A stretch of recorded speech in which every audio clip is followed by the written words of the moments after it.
우리의 인생을 살다 보면 위기를 만날 때가 있습니다. 그 위기를 좀 피해 보려고 나름대로 대비하고 준비하지만 그렇다고 해서 위기를 만나지 않는다는 보장은 없습니다. 특별히 이민의 생활을 살아가고 있는 저와 여러분은 정말 모든 순간이 위기의 연속이 아닌가 싶습니다. 특히 이민 1세대, 우리 부모님 세대는 더욱 이 말에 공감하실 것 같은데요. 낯선 땅에 사는 것 자체가 위기이죠. 우리를 긴장하게 만드는 일입니다. 이 나라의 문화도 잘 모르고 더군다나 이 언어도 완벽하지 않기 때문에 이 소통이 참 어렵지 않습니까? 이 새로운 환경에서 적응하는 것은 정말 큰 숙제이지요. 그리고 그로부터 시작되는 하루하루가 모든 것이 위기의 연속이라는 것이죠. 그렇게 위기의 날들을 하루하루 지나면서 어느 정도 이제 정착을 해내기 시작하면 또 다른 위기를 만나게 되는 것 같아요. 예를 들면 이제 좀 정착하여서 좀 살만하면 이제 자녀들이 적응하지 못하는 문제들이 종종 발생하기 시작하는 것 같습니다. 자녀들이 이제 곁길로 방황을 하기 시작해요. 방금 위기를 좀 간신히 넘어왔는데 앞에 또한 더 큰 위기를 만나는 것 같아요. 자녀들도 어느 정도 성장해서 이제 좀 편안하나 싶었는데 이제 또 다른 위기를 만납니다. 이제 우리가 건강의 위기를 만날 때가 온 것이죠. 이처럼 우리의 인생은 끝없는 위기가 있다는 것이에요. 그런데 여러분, 예수님의 탄생하시는 과정 안에서도 위기가 있었다라는 것을 여러분 알고 계십니까? 예수님이 탄생하셔 이 땅의 왕으로 구세주로 오시는 그 과정 안에서도 수많은 위기가 있었어요. 구약 성경부터 시작해서 신약에 이르기까지 예수님이 탄생해 오시는 이 과정들을 쭉 볼 때에 그 안에는 크고 작은 위기들이 있었다라는 것이에요. 사단의 세력이 주님의 오심을 방해하는 그 많은 위기들, 그것들을 뚫고 예수님께서 우리에게 오셨다라는 것이죠. 특별히 우리가 함께 살펴보고 있는 이 마태복음만 봐도 그 안에 수많은 위기가 있다는 것을 우리가 알 수가 있습니다. 첫 번째 위기는 무엇입니까? 성령으로 예수님께서 처녀인 마리아의 몸에 잉태되었다라는 이 사실이 한 가지 큰 위기였다라는 거예요. 먼저 이 처녀인 마리아가 그 사실을 받아들여야 했다라는 것이에요. 만약 그녀가 이 사실을 받아들이지 못했다면 예수님의 이 탄생하심의 과정 안에서 순조롭게 태어나실 수 있었겠습니까? 그럴 수 없었다라는 것이죠.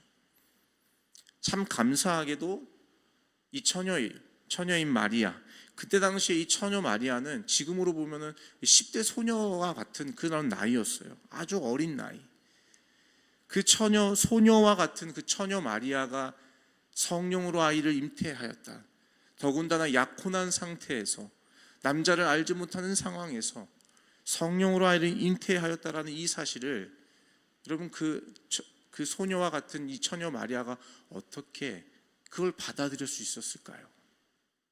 우리가 잘 알고 있듯이 이 마리아는 이 주의 말씀을 이렇게 고백하며 받아들였습니다. 주의 여종이오니 그의 말씀대로 내게 이루어지이다. 만약에 마리아가 그때 그 믿음이 없었고 믿음 대신 의심과 두려움과 불안만 가득했다면 어떤 일이 일어났을까요? 그 첫 번째 위기가 하나님의 은혜로 잘 넘어갔다는 것을 우리가 알 수가 있는 것이죠. 그 위기를 넘어갔는데요, 또 다른 위기가 또 찾아옵니다. 그것은 무엇이냐면 어제 우리가 살펴봤던 내용처럼 이 약혼자 요셉이 이 마리아가 성령으로 아이를 잉태했다는 사실을 또 인정하고 받아들여야 됐었어요. 사실 요셉은 성경에 의로운 사람이라 말하고 있습니다. 그런데 그때 당시 요셉은 이 사실을 알고 마리아와 절연하려고 했죠. 파혼하려고 했죠. 그러나 감사하게도 하나님께서 천사를 통해서 요셉에게 마리아를 아내로 맡기를 두려워하지 말아라, 그 말씀을 주시면서 요셉이 성령으로 잉태된 이 사실을 받아들이기 시작합니다. 그 두 번째 위기도 잘 넘어간 것 같아요. 그런데 여러분, 위기를 넘어갔지만 또 다른 위기가 또 있어요. 그 위기는 바로 오늘 본문에서 말씀하고 있습니다.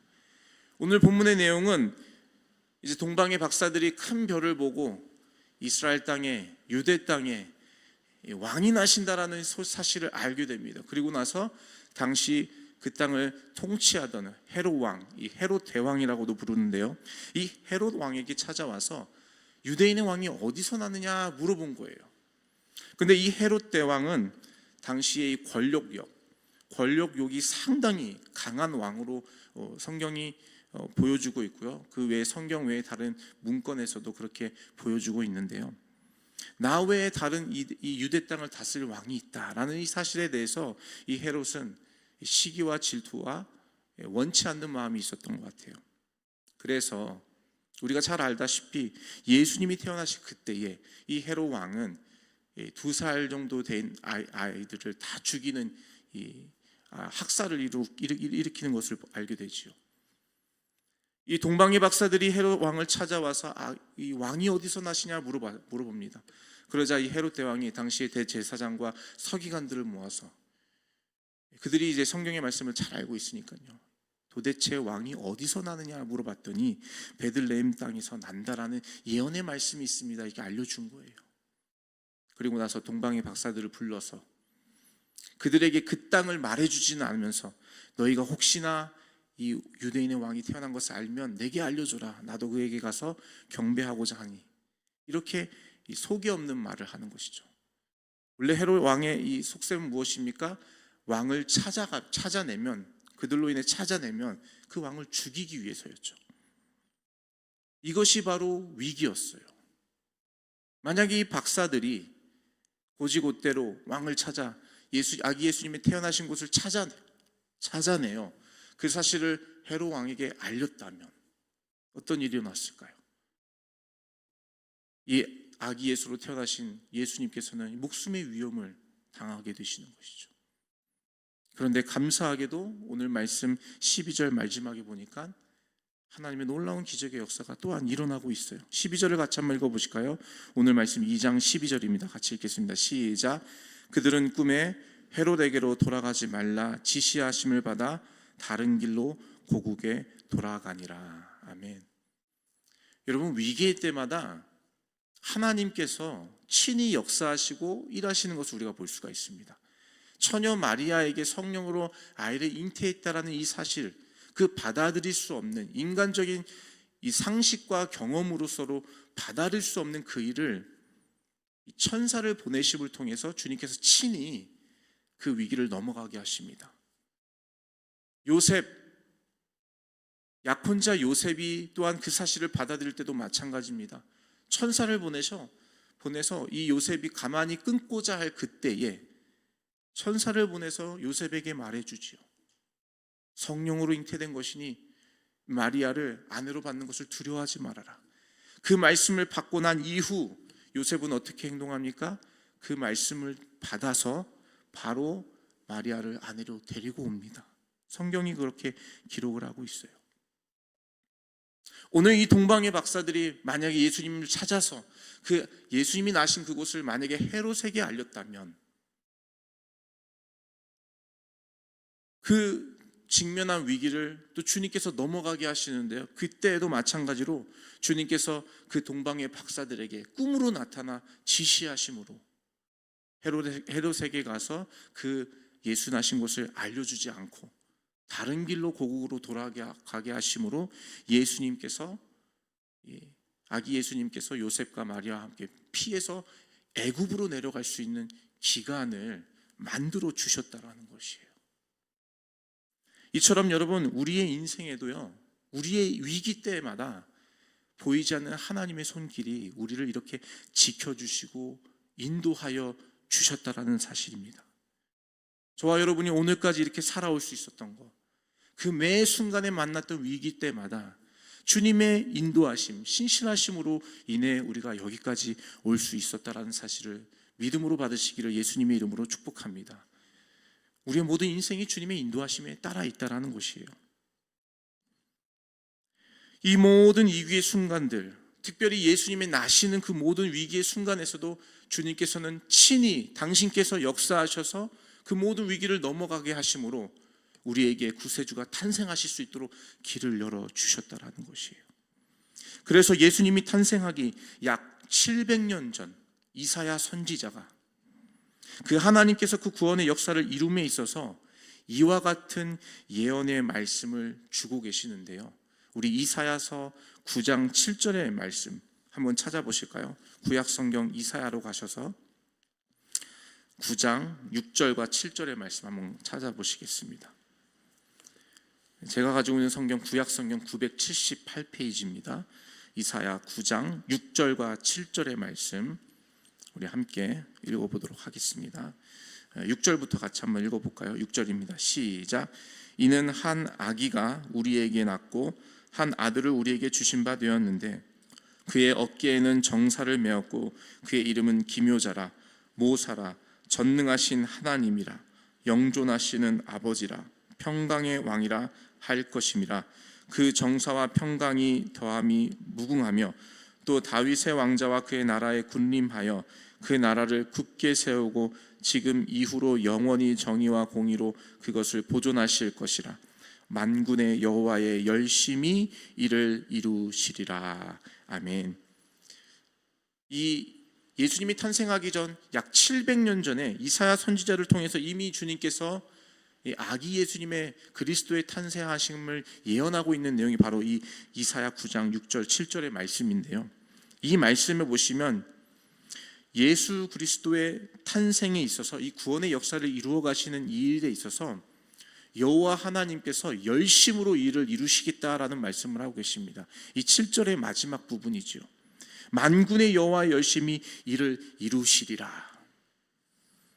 하나님의 구원의 역사를 이루시기 위해 그 전능하신 하나님께서 힘을 다하여 내가 이 일을 이루겠다라는 의지를 보여주고 있는 말씀이 바로 이 이사야 9장 7절의 마지막 부분, 여호와의 열심히 일을 이루시리라, 이 말씀인 것이에요. 이 말씀대로 하나님께서는 예수님께서 이 땅에 오시는 모든 과정을 하나하나 세밀하게 인도하셨습니다. 오늘 우리가 본문에서 봤던 것과 같이 위기의 순간 때마다 천사를 보내시고 친히 꿈으로 나타나 지시하심으로 그 모든 위기의 순간들을 하나하나씩 넘어갈 수 있도록 인도해 주셨다라는 것이에요. 사단은 구약 때부터 신약이 이루어지는 신약의 모든 말씀이 이루어지는 그때까지 계속해서 하나님의 나라가 세워지는 것을 방해하고 억누르는 세력으로 있다라는 것을 우리는 알고 있습니다. 그들은 처음부터 끝까지 그리스도의 탄생하심을 어떻게든 방해해 보려고 존재했던 세력들이죠. 그러나 그러한 많은 방해와 위기 속에서 여전히 우리 하나님께서는 신실하게 죄인된 우리를 구원하기 위하여 그 많은 위기들, 어려움들을 뚫고 친히 역사하시고 친히 그 의지를 드러내심으로 그 구원의 역사를 이루어 주신 것입니다. 그래서 여러분, 저와 여러분이 받은 구원은 결코 하찮은 구원이 될 수 없습니다. 쉽게 변질될 수 있는 구원이 아니라는 것이에요. 우리가 받아 누린 이 구원의 은혜는 세상의 그 어떤 것과도 비교할 수 없는 가장 귀하고 복된 선물이라는 것이에요. 왜냐하면 이 구원의 역사를 전능하신 그 하나님께서 당신의 마음을 다 그곳에 쏟아 부으셨고요, 그 안에 당신의 모든 정성과 뜻을 다하여서 열심으로 이루어 주신 역사이기 때문인 것이에요. 그런데 안타깝게도 오늘날 많은 교회된 우리가 이 구원의 은혜를 너무 쉽게 잃어버리는 것 같아요. 너무 쉽게 생각할 때가 있는 것 같아요. 이 땅의 물질과 이 땅에서 성공에 취해 이 구원의 은혜에 대한 감격이 점점 사라지고 있어요. 점점 우리 눈에 보이는 것, 우리 손에 잡히는 것, 내게 느껴지는 것, 거기에 집중하다 보니 하나님께서 이루어 주신 이 구원의 은혜의 선물을, 그 은혜의 감격을 점점점 잃어버리는 것이에요. 예수님 그분에 대한 관심보다는 그분께서 일으키시는 기적에 대해 더 관심이 있는 것이지, 예수님 그 자체, 그분 자체, 거기에 대한 관심이 많이 사라지고 있다는 것이에요. 심지어 그리스도인 안에서도 말입니다. 이런 모습들이 바로 하나님께서 열심으로 이루어 주신 그 구원의 은혜를 가볍게 여기는 것, 하찮게 여기는 것인 것이에요. 구원을 친히 이루시기 위해 당신의 열심을 다해 역사하신 하나님께서 그와 같은 열심으로 오늘도 성령으로 우리 안에 거하시며 우리를 인도하시고 보호하고 계시는 줄로 믿습니다. 우리가 진정한 그 구원의 은혜를 받은 자라면 이 구원의 은혜와 기쁨을 다른 무엇과도 바꿀 수 없는 것이에요. 바꿔서는 안 되는 것이죠. 가장 귀하고 보배로운 그 선물, 세상 그 무엇과도 바꿀 수 없는 그 선물. 올 한해 저희 교회에게 이 비전의 말씀을 주지 않으셨습니까? 우리가 구하는 한 가지, 기쁨으로 예배하는 것. 여러분, 이 말씀의 표어가 무엇을 의미하는 걸까요? 바로 우리가 받았던 이 구원의 감격, 이 구원의 은혜를 다시 온전히 회복해야 됨을 이야기하는 거 아니겠습니까, 여러분? 저와 여러분이 오늘 이 아침에 한 가지 기억할 것이 있습니다. 그것은 무엇이냐? 우리가 받은 구원은 결코 하찮고 값싼 구원이 아니라는 것이에요. 이 땅에 성공과 명예와 바꿀 수 없는 것이에요. 내 자녀가 이 땅에서 잘 먹고 잘 되는 것, 그것과 이 구원의 기쁨과 바꿀 수가 없어요. 그 하찮은 것과 이 보배롭고 존귀한 구원의 기쁨을 어떻게 우리가 바꿀 수가 있겠습니까? 하나님께서 이루어주신 이 구원은 내가 되면 되고 안 되면 안 되지, 이러한 마음으로 이루어주신 구원이 아니에요. 이 구원의 역사에 주님께서 그 당신의 모든 마음을 쏟으셨고요, 그 구원의 역사를 이루시기 위해서 그 주님은 쉬지도 않으시고 주무시지도 않으시면서 항상 그 구원의 모든 위기 속에 역사하심으로 우리에게 그 구원을 놀랍게 선물로 주셨다는 것이에요. 이 구원의 역사 안에 하나님의 눈물이 있고요, 이 하나님의 마음이 있습니다. 이 구원의 역사 안에 하나님의 뜻이 있고요, 죄인된 우리를 향한 그 주님의 긍휼하심이 다 담겨져 있는 것이에요. 그런데 우리가 무엇과 그것을 바꿀 수가 있겠습니까? 우리가 무엇과 그 구원의 기쁨과 은혜의 감격을 바꿀 수가 있겠냐 말입니다. 그것을 진정 믿는 자라면 우리는 결코 이 구원의 기쁨과 은혜와 감격을 잊어서는 안 되는 것이에요. 세상이 변하고 환경의 어려움과 고난이 우리를 애워싼다 한다 할지라도 여전히 우리가 감사하고 기뻐할 수 있고 여전히 우리가 그 주님께 찬양할 수 있는 그 단 한 가지 이유는 구원의 기쁨과 감격이 우리 안에 있기 때문인 줄로 믿습니다. 저와 여러분, 위기 때마다 우리를 친히 인도하여 주신 그 하나님의 은혜, 그 구원의 은혜를 깊이 간직하시는 저와 여러분 되시기를 예수님의 이름으로 축복합니다. 그 구원의 은혜의 기쁨이 우리 안에 있을 때, 그 감격이 우리 안에 여전히 살아있을 때, 저와 여러분의 예배는 기쁨이 넘치는 예배, 소망이 넘치는 예배, 감격이 넘치는 예배가 될 줄로 믿습니다. 오늘 저와 여러분의 삶에 이 구원의 감격의 기쁨이 회복되기를 축복합니다. 우리의 삶이 온전한 예배자의 삶이 되어서 기쁨이 넘치는 예배자로 살아가시기를 다시 한번 예수 그리스도의 이름으로 축원합니다.